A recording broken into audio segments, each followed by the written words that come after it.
پھر نکاح کے بعد موقع آتا ہے جماع کا، نسل کا، چونکہ نکاح ہوتا اس لیے ہے کہ نسل بڑھ جائے، تو اللہ تعالیٰ فرماتے ہیں وَيَسْأَلُونَكَ عَنِ الْمَحِيضِ، اور یہ لوگ تم سے پوچھتے ہیں حیض کے بارے میں، مہینے میں جو ایک مرتبہ بیماری آتی ہے عورت کے اوپر، جس کو ماہواری کہتے ہیں، حیض کہتے ہیں، بیماری کہتے ہیں۔ چونکہ یہ پچھلی کتابوں کے اندر بھی یہ چیز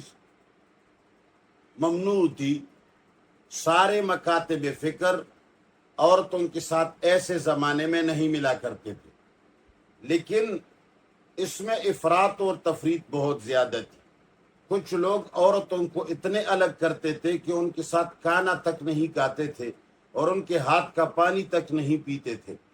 تو اللہ تعالیٰ نے اس افراط اور تفریط کے بیچ میں ایک اعتدال کا حکم فرمایا وَيَسْأَلُونَكَ عَنِ الْمَحِيضِ، اور یہ لوگ آپ سے پوچھتے ہیں حیض کے بارے میں، قل آپ کہہ دیں ہوا اذن، یہ ایک بیماری ہے، یہ ایک گندگی ہے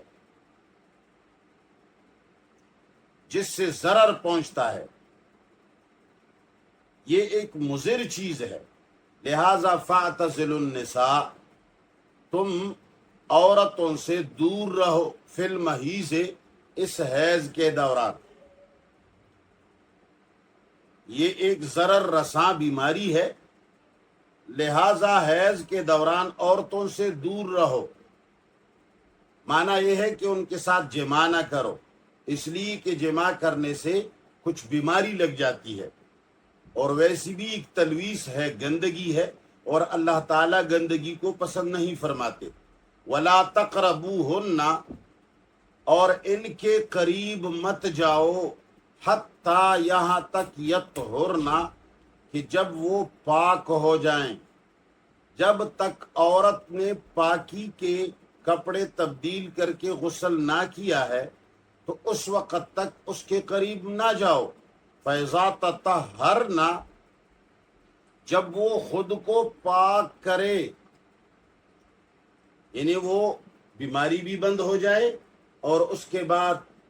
وہ صفائی بھی کرے اور غسل بھی کرے۔ فیضا تطہرنا، بس جب وہ اپنے آپ کو پاک کریں، فأتوہن، پھر آئیے ان کے پاس، من حیث امرکم اللہ، جیسا اللہ تعالیٰ نے تمہیں امر کیا ہے۔ اب اللہ تعالیٰ نے کہیں بھی امر نہیں فرمایا پورے قرآن کریم کے اندر، یہ طریقہ اللہ تعالیٰ نے سکھایا نہیں کہ تم اپنی بیویوں کے ساتھ اس طرح جماع کرو، لیکن اللہ تعالیٰ نے یہاں فرمایا من حیث امرکم اللہ، جیسے اللہ نے حکم دیا ہے۔ تو اس سے مراد ہے کہ جبلت کے اندر اللہ تعالیٰ نے جس طرح یہ چیز رکھی ہے، حیوانات کی جبلت میں بھی رکھا ہوا ہے۔ حیوانات اپنے دیگر مادہ حیوانات کو دیکھتے تک نہیں، لیکن جب ان کو ضرورت ہوتی ہے اور ولادت کا وقت آ جاتا ہے تو نر حیوان مادہ حیوان کے قریب آتا ہے اور وہ اس طریقے سے اس کے ساتھ ملتا ہے اور جماع کرتا ہے جس طریقے سے بچہ پیدا ہوتا ہو، اور اس راستے سے اس کے ساتھ ملتا ہے